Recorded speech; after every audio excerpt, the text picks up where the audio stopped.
नमस्कार और बहुत स्वागत है आपका प्रॉपर्टी गुरु में, प्रेजेंटेड बाय सिग्नेचर ग्लोबल। तो लेकर हाजिर है एक बार फिर आपका मनपसंद कार्यक्रम प्रॉपर्टी गुरु, जहां पर हर बार हर एपिसोड में हम आपके लिए लेकर आते हैं प्रॉपर्टी से जुड़े हर तरह के अपडेट्स और देते हैं आपके सवालों के जवाब। और आज ये सारी बातचीत होने जा रही है मोहम्मद असलम साहब से, आज के हमारे प्रॉपर्टी गुरु, president capital markets analog. Sir बहुत स्वागत है आपका प्रॉपर्टी गुरु में। तो सबसे पहले तो हमेशा की तरह एक मार्केट अपडेट आपसे लेंगे। कैसा है बाजार अभी, और अब हम बिल्कुल फेस्टिव सीजन के मुहाने पे खड़े हैं। देखिए, बिल्कुल सही बोला आपने कि फेस्टिव सीजन के मुहाने पे खड़े हैं। और जो जैसे मैंने पिछली बार आपकी जब शो पे आया था तो मैंने कहा था कि एक जून का मंथ हमें देखना पड़ेगा उसके रिजल्ट्स कैसे हैं।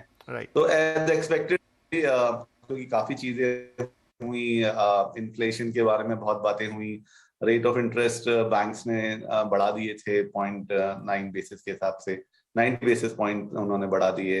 तो उसके चलते हुए थोड़ा सा सेंटिमेंट डाउन हुआ था। लेकिन अगेन जुलाई में काफी अच्छा वापस लोगों का जो फॉल्स है प्रोजेक्ट साइट्स पे बिल्डर्स की पैन इंडिया काफी अच्छा देखने को मिला है। काफी नए नए लॉन्चेस भी हुए हैं और मुझे लगता है तैयारी फेस्टिव सीजन की ही है। काफी डेवलपर्स अपने जो प्रोजेक्ट्स जो उनकी प्लानिंग थी उसको थोड़ा सा प्रीपोन करके उसको वो जल्दी लॉन्च करने की कोशिश कर रहे हैं। क्योंकि अभी जुलाई के महीने में जो एक सेंटिमेंट देखा गया है कि उसमें ऐसा है कि जो रेट ऑफ इंटरेस्ट बढ़े थे उसे भी एब्जॉर्ब कर लिया गया है और अभी रेट इतने भी नहीं बढ़े हैं कि वो लोगों की जो एंथुजियाज्म है या उनकी जो डिसीजन है बाय करने के लिए उसको डैम्पन कर सके। सो आई थिंक अभी एवरेज रेट कुछ 7.75 है, तो उसके चलते हुए भी अभी भी बहुत अट्रैक्टिव रेट है और वो बहुत हेल्प कर रहा है अभी भी डेवलपर्स को। डेवलपर्स ऑन देयर एंड उन्होंने भी जो भी प्राइजेस बढ़े थे उनके कंस्ट्रक्शन कॉस्ट में, स्टील, सीमेंट एंड ऑल, उन्होंने वो कस्टमर्स है वो से भी मैनेज करने की कोशिश कर रहे हैं। तो ओवरऑल दोनों साइड से काफी अच्छी कोशिश है कि एक मार्केट का मूवमेंट बना है वो ना डाई डाउन जाए, और वो काफी हद तक सक्सेसफुल रहे हैं उसमें। जुलाई का महीना अच्छा रहा in terms of launch, site visits या बुकिंग के हिसाब से। और लोगों को लग रहा है कि यहाँ से अगर थोड़ा राइज फिर भी होता है इंटरेस्ट रेट में, फिर भी उसको मैनेज किया जा सकता है, क्योंकि फेस्टिव सीजन अराउंड है तो उसको वो मैनेज करने की कोशिश कर रहे हैं। साथ ही साथ हमने देखा है कि अभी थोड़ा जिसकी वजह से ये सारा रेट ऑफ इंटरेस्ट या इन्फ्लेशन या महंगाई बढ़ने की जो बातें थी वो यूक्रेन और रशिया वॉर की थी, वो भी थोड़ी सी कंट्रोल में होती हुई दिख रही है। तो मुझे लगता है अभी भी मार्केट है और काफी अच्छा रहा जुलाई की महीने। चलिए, तो अच्छी बात है, सारी चीज़ें अपनी जगह पर हैं। जून अच्छा रहा, जुलाई जो अक्सर हिस्टोरिकली क्योंकि बरसात शुरू हो जाती है बॉम्बे जैसे मार्केट्स में थोड़े से लोगों का फुटफॉल कम होता है, लेकिन वैसी कोई चीज़ देखी नहीं गई। अच्छे लॉन्चेस हो रहे हैं, इंटरेस्ट रेट बढ़े हैं, लेकिन फिर भी अभी वो लोगों की पहुंच से बाहर नहीं निकले हैं और डेवलपर्स ने भी दाम बढ़ाने का ऐसा कुछ खास सिलसिला पकड़ा नहीं। तो कुल मिला के सब कुछ अच्छा दिख रहा है। लेट्स सी फेस्टिव सीजन में किस तरह से मार्केट टर्न अराउंड होती है, आपके लिए इसमें क्या निकल कर आता है। चलिए, ये सारी बातें और हम करेंगे, लेकिन अब जरा कॉलर से बात कर ली जाए। करिश्मा जी गुरुग्राम से हमें कॉल कर रही है। करिश्मा जी बहुत स्वागत है आपका, क्या पूछना चाहेंगी? मेरा क्वेश्चन है, एक प्रोजेक्ट है एमट्रीएम कैपिटल जो द्वारका एक्सप्रेस वे पे बन रहा है अभी 113 सेक्टर में।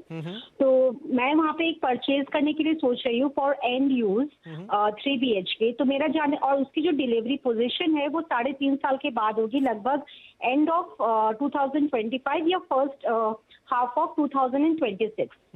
So looking at the real estate का जो मार्केट है करेंटली, तो मुझे एक ये डर है कि कहीं मैं जो पैसे इन्वेस्ट कर दूं तो बाद में ये पैसे जो मेरे हैं कहीं इधर उधर ना हो जाए कि पोजीशन ना मिले, या फिर मुझे मतलब ना इसका प्राइस जो है वो और डाउन हो जाए। तो मैं जानना चाह रही हूँ कि अभी 113 सेक्टर का क्या हिसाब किताब है, कि कैसे भविष्य है, कैसे इसका फ्यूचर है इसका। जी क्वेश्चन करिश्मा जी के, एक तो द्वारका एक्सप्रेसवे, उस पे 113, और फिर M3M कैपिटल, दोनों सवाल आपके हम समझे और इसका एक कलेक्टिव जवाब देने की कोशिश करते हैं। तो असलम साहब, द्वारका एक्सप्रेसवे जितना आइडिया है कि अब तो फिर से थोड़ा चल पड़ा है, लेकिन पर्टिकुलर सेक्टर ये 113 जिसकी बात कर रही है उसका क्या, और दूसरा M3M कैपिटल, इनका इन्वेस्टमेंट तो वक्त पे डिलीवरी और तमाम चीजें, क्या राय रहेगी इनके लिए? विपिन जी, M3M अपने आप में एक अच्छा नाम है गुड़गांव एरिया में, और आपने बिल्कुल ठीक कहा कि अभी द्वारका एक्सप्रेस अच्छा चल पड़ा है। जेवर एयरपोर्ट आने की वजह से वो पूरे एरिया में काफी अच्छी गहमा गहमी है, काफी वहाँ पे जो प्लानिंग है, इकोनॉमिक एक्टिविटीज की प्लानिंग हो या कमर्शियल रियल एस्टेट की या रेसिडेंशियल की, सब ने काफी जोर पकड़ा हुआ है और काफी अच्छा मार्केट लग रहा है। ओवरऑल मार्केट भी काफी सपोर्ट कर रहा है अभी पैन इंडिया, उसमें एनसीआर का भी अपना कंट्रीब्यूशन है उसके लिए, जो उनका अपना हिस्सा है वो उसमें डेफिनेटली काम कर रहे हैं। करिश्मा जी को एडवाइस यही होगी, देखिए करिश्मा जी आज की डेट में बिल्कुल अच्छा है आपका जो लोकेशन है, आपने एक अच्छा लोकेशन आइडेंटिफाई किया है। 113 सेक्टर, उसकी कनेक्टिविटी दिल्ली हो या गुड़गांव के दूसरे एरियाज हो काफी अच्छी है, द्वारका एक्सप्रेसवे पे है, तो ओवरऑल अभी सिचुएशन अच्छी दिख रही है। M3M अपने आप में एक अच्छा डेवलपर है। जिस प्रोजेक्ट की बात आप कर रहे हैं वो भी उन्होंने काफी अच्छा बड़ा गेटेड कम्युनिटी है, कुछ 65 एकर्स में शायद बनाया है और 1100 अपार्टमेंट्स प्लान है। सो एक बड़ी प्लानिंग के साथ वो पूरा जो प्रोजेक्ट है उस पे हो रहा है, उसमें फिर सारी एमिनिटीज वो दे रहे हैं, काफी एलीट वाला मैं कहूंगा कि काफी अच्छा प्रोजेक्ट का प्लानिंग है। आपका डर बिल्कुल सही है क्योंकि एनसीआर ने जो पिछले सालों में काफी अच्छा नहीं परफॉर्म किया था, लेकिन अभी 2-2.5 साल से मार्केट अच्छा कर रहा है वहां पे।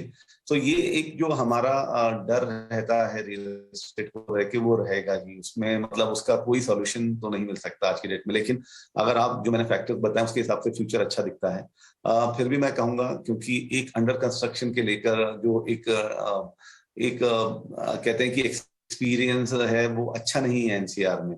तो अगर आपको काफी डर है, या पहला तो मेरा एडवाइस रहेगा कि M3M के इस प्रोजेक्ट के साथ आपको जाना चाहिए, आप अपना ड्यू डिलिजेंस और कर लीजिए, अच्छे किसी कंसल्टेंट को हायर कीजिए जो आपको पूरे प्रॉस एंड कॉन्स के बारे में बताए।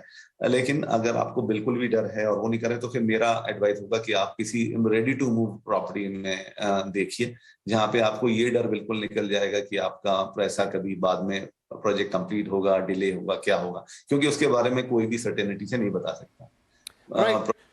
लोकेशन या डेवलपर के हिसाब से मैंने आपको बता दिया डिसीजन, फिर आप जी करिश्मा जी, तो लोकेशन इज गुड, डेवलपर में भी कोई प्रॉब्लम नहीं है, लेकिन सही कह रहे हैं असलम साहब की, जब हम बात करते हैं एनसीआर की तो वहां पर अक्सर हिस्टोरिकली इश्यूज देखे जाते हैं, अच्छे डेवलपर के साथ भी कई बार हो जाते हैं। तो हम आपको यही सलाह देंगे कि इस प्रोजेक्ट के साथ आप जा तो सकते हैं, लेकिन अच्छी तरीके से जो एग्रीमेंट है वो समझ लीजिए, देख लीजिए, उसके बाद ही आगे बढ़िए। और अगर बहुत ज्यादा सेफ रहना चाहते हैं, क्योंकि आपने बताया कि आपका बड़ा कंसर्न है, तो फिर रेडी टू मूव इन कोई प्रोजेक्ट भी देख सकते हैं आप, क्योंकि वहां पर काफी अवेलेबिलिटी है इस समय। एंड द्वारका एक्सप्रेसवे वापस से रिवाइव कर गया है, सेक्टर 113 भी अच्छा करने की ही हम उम्मीद रखते हैं। तो आई होप कि ये सलाह आपके काम आएगी और बहुत शुभकामनाएं अगर आप इस प्रॉपर्टी के लिए आगे जाते हैं। चलिए इसी के साथ हम एक छोटा ब्रेक ले रहे हैं, ब्रेक के बाद बातचीत जारी रहेगी।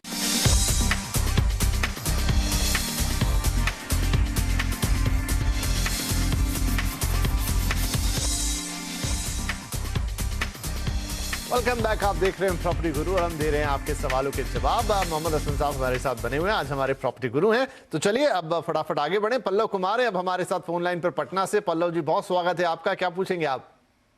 जी नमस्ते सर। नमस्ते हसन सर, धन्यवाद आपका मुझे इनवाइट करने के लिए सर। बताइए। तो सर मेरा क्वेरी ये है कि सर मैंने एक फ्लैट लिया है NH24 गाजियाबाद में, स्कार्डी ग्रीन फेज 2 में। उसकी जो बेस प्राइस मुझे पड़ रही है 60.5 एक्सक्लूडिंग GST एंड रजिस्ट्रेशन। उसको लेके वो 69 लाख चली जाती, 9th फ्लोर पे है सर। तो सर ये प्रॉपर्टी मुझे लेना कैसा है, मतलब सही है, गलत है, या इन फ्यूचर कैसा रेट एप्रिसिएशन? एक बार फिर से आप मुझे बताएंगे डेवलपर का नाम? Scardi Green Phase 2। Scardi Green Phase 2। हाँ, थोड़ा सा आपने अपने भेजे हुए सवाल से अलग आगे बढ़ के सवाल पूछा है, पर देखते हैं असलम साहब के पास इसके बारे में कोई जानकारी है क्या, ये कैसा रहेगा। असलम सर, कोई कमेंट इस प्रोजेक्ट पर? हाँ सर, देखिए ये NH24 की बात कर रहे हैं। स्कार्डी ग्रीन का पहला फेज एकदम अच्छी तरह डिलीवर हो गया है, कंप्लीट हो गया है, लोग आ गए हैं, पोजीशन दे दिया है। और सेकंड फेज के बारे में भी मेरा व्यू नेगेटिव तो नहीं है, क्योंकि NH24 पे मैं ज्यादा पॉजिटिव हूँ एक्चुअली, क्योंकि NH24 की अभी जिस तरह से वो उसका जो ब्रॉडन हुआ है और जो उसकी कनेक्टिविटी दिल्ली, मेरठ, गाजियाबाद के दूसरे इलाकों से है, वो काफी अच्छी है। और उस पूरे रोड पे काफी जो इकोनॉमिक एक्टिविटीज हैं वो काफी अच्छी रहेंगी। सो आई थिंक इनके सवाल के दो हिस्से हैं, जहां वो पहली बार पूछ रहे हैं कि वो प्रोजेक्ट कैसा रहेगा। तो उसके लिए मेरा जवाब ये है कि पहला फेज हो चुका है, दूसरा फेज में आप देख रहे हैं, तो मुझे लगता है आपके सामने की एग्जाम्पल है, उसके बेसिस पे आप अपना डिसीजन ले सकते हैं। हम लोग उसमें एडवाइस डेवलपर्स के जो करंट स्टेटस है उसी हिसाब से दे सकते हैं। बाकी मैं हर बार बोल रहा हूँ, दोबारा रिपीटेशन हो रहा है, लेकिन आपको बोलूंगा कि एक अच्छे कंसल्टेंट को लेके आप अपना ड्यू डिलिजेंस करके डिसीजन ले उस पर। बाकी ओवरऑल एरिया के लिए मैं पॉजिटिव हूँ, क्योंकि ओवरऑल एरिया काफी फ्यूचर में उसके प्रोस्पेक्ट काफी स्ट्रांग लगते हैं, क्योंकि ये पूरा एरिया जो मेरठ, गाजियाबाद, दिल्ली, ये पूरा जो कॉरिडोर है, इस पे काफी एक्टिविटीज प्लान्ड है, और जो इंफ्रास्ट्रक्चर उस पे आ रहा है उसके चलते भी पूरे एरिया में फ्यूचर काफी अच्छा है। तो आपकी जो एप्रिसिएशन के एप्रीहेंशन हैं या रेंटल इनकम के एप्रिसिएशन है, वो उसके लिए आप श्योर लीजिए, वो आपको अच्छी मिलेंगी इसमें। राइट, तो पल्लव जी यहाँ तो सारे बॉक्सेस में ग्रीन टिक है, तो मैं दोबारा उनको नहीं बोलूँ, असलम जी ने डिटेल में आपको समझा दिया है, आप आगे बढ़ सकते हैं। इनफैक्ट आपने ले लिया है तो सभी चीज़ें उसके लिए अच्छी हैं, और आपको बहुत शुभकामनाएं आगे के लिए। आओ हम फटाफट अगला सवाल ले लेते हैं। सौरभ शर्मा साहब का है, फोन लाइन पर है। सौरभ जी, क्या सवाल होगा आपका? सौरभ, आप सुन पा रहे हैं हमें? राइट, फिलहाल शायद सौरभ लाइन पर नहीं है। चलिए उनका सवाल देख लेते हैं। तो गोदरेज नेस्ट का एक प्रोजेक्ट इन्होंने देखा है सेक्टर 150 नोएडा में, 1550 स्क्वायर फीट, 1,15,15,00,000 रुपए का। तो अब ये पूछना चाहते हैं कि प्रोजेक्ट का भविष्य क्या होगा। सेक्टर 79 में रजिस्ट्री में दिक्कत के कारण सेक्टर 150 में पोजीशन मिलने में दिक्कत तो नहीं आएगी? क्या मैं आगे बढ़ सकता हूं? इसके अलावा दिल्ली, नोएडा, गुड़गांव, गाजियाबाद, इंदिरापुरम क्षेत्र के लिए और भी कोई सुझाव हो तो बताएं। तो सर, ये वही टिपिकल एक एनसीआर वाला क्वेश्चन है जहां पर ग्राहक के मन में काफी कंसर्न रहते हैं, थोड़ा भयभीत रहता है अंदर से। क्या सलाह होगी इनके लिए? उनका कहना सही है, वो सेक्टर 79 में थोड़ा सा लोगों को हमने सुना था कोई परेशानियां हुई थी, लेकिन आई थिंक इन्होंने जो डिसीजन लिया है गोदरेज के साथ जाने के लिए, तो वो एक अच्छा डिसीजन है सेक्टर 150 का, नोएडा का। मुझे लगता है कि गोदरेज में डिसाइड करने के बाद ही उनका काफी चीजें, तो 90% इशू रिजॉल्व हो ही जाते हैं, क्योंकि being a corporate company, listed entity है, गोदरेज का अपना एक ब्रांड है, तो उसके चलते हुए उन्होंने ये सब जो इनकी परेशानियां हैं जो रजिस्ट्रेशन वगैरह के, उसके लिए तो आप श्योर रहिए, वैसी प्रॉब्लम वहां नहीं आएंगी। और अपने आप में प्रोजेक्ट में भी काफी दम है, हमने जितना सुना है, जितना हमने देखा है, तो गोदरेज एक अच्छी डिलीवरी करते हैं, टाइमली डिलीवरी करते हैं, और उनके प्रोजेक्ट्स में हमेशा ग्राहक को जो एप्रिसिएशन है वो मिलता है। और अगर आप रेंटल भी देते हैं तो आपको उसमें रेंटल में भी अच्छा, दूसरों के कंपैरिजन में अच्छा आता है। फिर भी मैं कहूंगा, अगर आपको अभी भी थोड़े डाउट हैं, जैसे आपने पूछा कि और कोई प्रोजेक्ट्स आपको बताएं, तो आपने जैसे सेक्टर 150 डिसाइड किया हुआ है, तो उसी के लिए मैं बता सकता हूँ, एक तो ATS पायस एक अच्छा प्रोजेक्ट है, पूर्वांचल रॉयल सिटी आप देख सकते हैं, या फिलहाल में एल्डेको का ग्रीन्स देख सकते हैं। आई थिंक ये कुछ प्रोजेक्ट हैं जो अच्छे हैं उस एरिया में। अदरवाइज गोदरेज के साथ अगर आपका मन बना है तो मुझे उसमें कोई दिक्कत नहीं है, आप उसमें कंटिन्यू कर सकते हैं।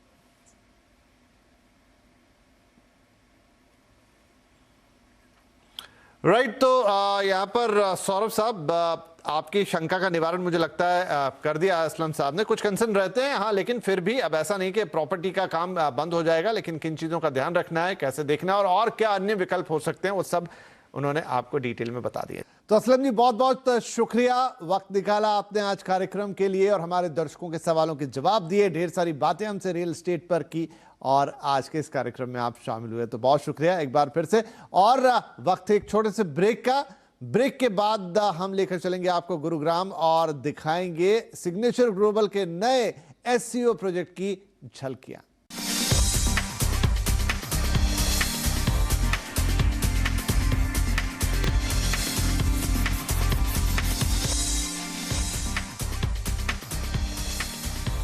वेलकम बैक, आप देख रहे हैं प्रॉपर्टी गुरु, और अब वक्त है कि हम आपको लेकर चले दिल्ली NCR के गुरुग्राम में, और सेक्टर 37D में इस वक्त कुछ हैपनिंग हो रहा है। जी हाँ, leading real estate company signature global ने अपने नए प्रोजेक्ट SEO को लॉन्च किया है।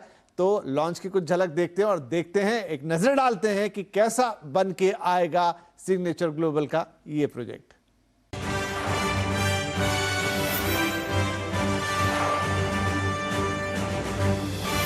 Signature Global presents Property Guru.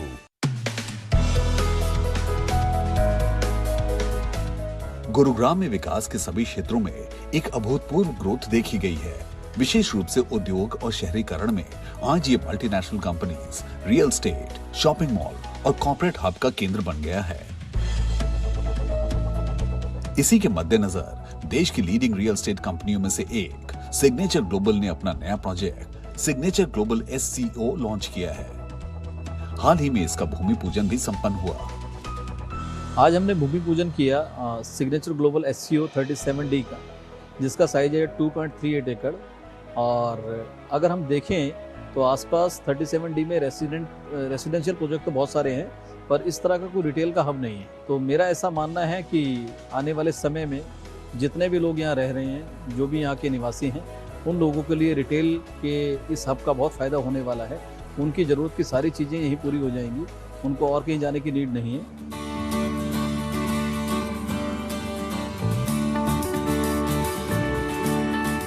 जैसे आपको पता है, सिग्नेचर ग्लोबल एक affordable and mid income housing focused company है, और हमने आज इसके अंदर एक नया सेगमेंट ऐड किया है, जिसके अंदर सिग्नेचर ग्लोबल SCO का एक सेगमेंट है, शॉप कम ऑफिस कॉम्प्लेक्स का सेगमेंट है, वो हमने ऐड किया है। इससे पहले सोना सेक्टर 36 में भी हम SCO लेके आए हैं, उसका भी रिस्पॉन्स बहुत ही ज़बरदस्त मिला है, और वो ऑलमोस्ट प्रोजेक्ट आज सोल्ड आउट है। हमने उसी सीरीज़ के अंदर signature global sector 37D SCO को हम लेके आए हैं। मुझे ये लगता है ये बहुत ही बढ़िया प्रोजेक्ट है, जिसके अंदर 65 स्क्वायर यार्ड से लेकर 86 स्क्वायर यार्ड तक के प्लॉट्स हैं, शॉप कम ऑफिस कॉम्प्लेक्स है।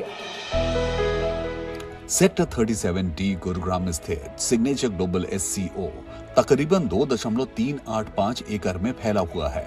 ये शॉप कम ऑफिस स्पेस के लिए SCO प्लॉट्स है, जहां बिजनेस वेंचर खोलने के लिए कार्यालय में निवेश किया जा सकता है, क्योंकि ये वेल कनेक्टेड वैल्यू प्रदान करता है।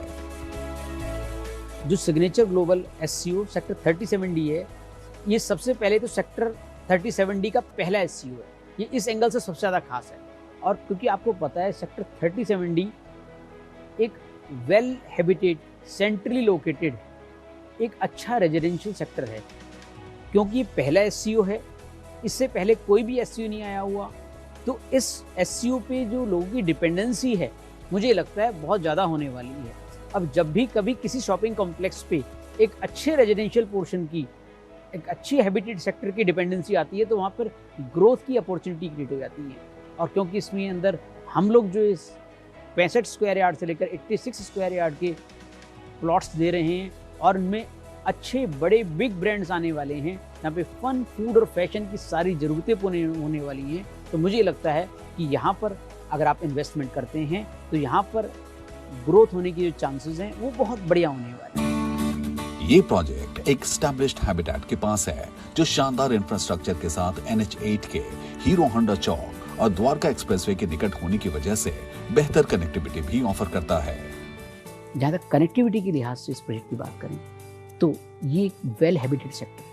37D बहुत अच्छे से well located, centrally located project है। एक तरफ द्वारका एक्सप्रेसवे जो 8 लेन एक्सप्रेसवे है, वहाँ से इसकी कनेक्टिविटी है। दूसरी तरफ हीरो होंडा चौक NH8, वो भी एक 8 लेन एक्सप्रेसवे है, उससे भी इसकी ही सीमलेस कनेक्टिविटी है। बेहतर कनेक्टिविटी के साथ साथ यहाँ 84 मीटर चौड़ी और शानदार सड़क है।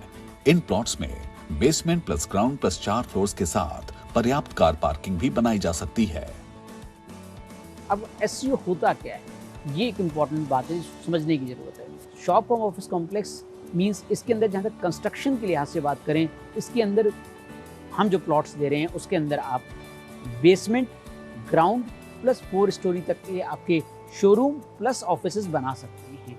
और बाकायदा जितने भी शोरूम, जितने भी आपके रिटेल, फूड, फन, फैशन, इनके अंदर सब ब्रांडेड शोरूम आने वाले हैं, जो आपकी सारी रिटेल की और डेली नीड्स की सारी ज़रूरतें प्लस में ऑफिस कॉम्प्लेक्स की ज़रूरतें पूरी कर सकती है। और जो उनके साइज़ रखे हैं हमने SCO के, इसको बहुत ज़्यादा ऑप्टिमली डिज़ाइन किया गया है कि कोई भी आप जब ब्रांड उसके अंदर आते हैं तो उनके लिए वो साइज़ परफेक्ट रहना चाहिए, ताकि इन्वेस्टमेंट के लिहाज से उसके अंदर ग्रोथ भी हो, शोरूम भी अच्छा चले, रिटेल फूड जॉइंट भी अच्छे चलें उसके अंदर, लेकिन वो स्पेस इतना भी हो कि उसको अच्छे से उसका यूटिलाइजेशन भी कर पाए, और वो कॉस्ट इफेक्टिविटी के एंगल से भी बढ़िया हो, कॉस्ट एफिशिएंसी के एंगल से भी बढ़िया हो। तो हमने इसका जो साइज़ रखे हैं बहुत ज़्यादा वेल एफिशिएंट मैनर में रखे हैं। आइए, ग्रोथ की यहाँ अपॉर्चुनिटी है, और सेक्टर 37D वैसे भी रेजिडेंशियल के लिहाज से वेल हैबिटेटेड है, तो क्योंकि ये SEO पहला है SEO है इस सेक्टर 37D का, तो यहाँ पर इसकी डिपेंडेंसी रहने वाली है। तो इससे आपकी जो ग्रोथ की अपॉर्चुनिटी है, फाइनेंशियल ग्रोथ की अपॉर्चुनिटी है, इन्वेस्टमेंट ग्रोथ की अपॉर्चुनिटी है, वो ज़्यादा रहने वाली है। मुझे लगता है आइए, राइट प्लेस है, राइट प्रोडक्ट है।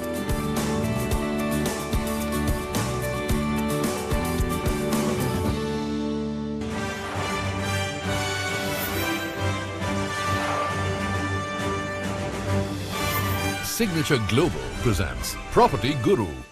राइट, तो ये था सिग्नेचर ग्लोबल का नया SEO प्रोजेक्ट गुरुग्राम के 37D सेक्टर के अंदर। अगर आपको भी पसंद आया है तो आप भी विजिट कर सकते हैं और सीधे साइट पर जाके प्रोजेक्ट का एक्सपीरियंस ले सकते हैं। और इसी के साथ अब वक्त हो गया है आपसे इजाज़त लेने का, लेकिन आप जानते हैं कि प्रॉपर्टी गुरु हर हफ्ते आपके पास आता है, आपके रियल एस्टेट से जुड़े हर सवाल का जवाब देने की, समाधान करने की कोशिश करता है। तो ये सिलसिला यूं ही जारी रहेगा। बस आप अपने सवाल हमें भेजिए pg@moneycontrol.com पर। अपना नाम, पता, डिटेल और फ़ोन नंबर ज़रूर डाल दीजिए ताकि हम आपसे दोबारा संपर्क कर सकें और कोई ज़रूरी जानकारी हो तो हम खुद आपसे ले लेंगे। कोशिश यही रहेगी कि रियल एस्टेट से जुड़े आपकी हर समस्या का सही और सटीक समाधान देने की कोशिश हम करते रहेंगे। तो चलिए, इस हफ्ते के लिए इतना ही। अगले हफ्ते फिर मुलाकात होगी, तब तक के लिए अपना ख्याल रखिए। नमस्कार।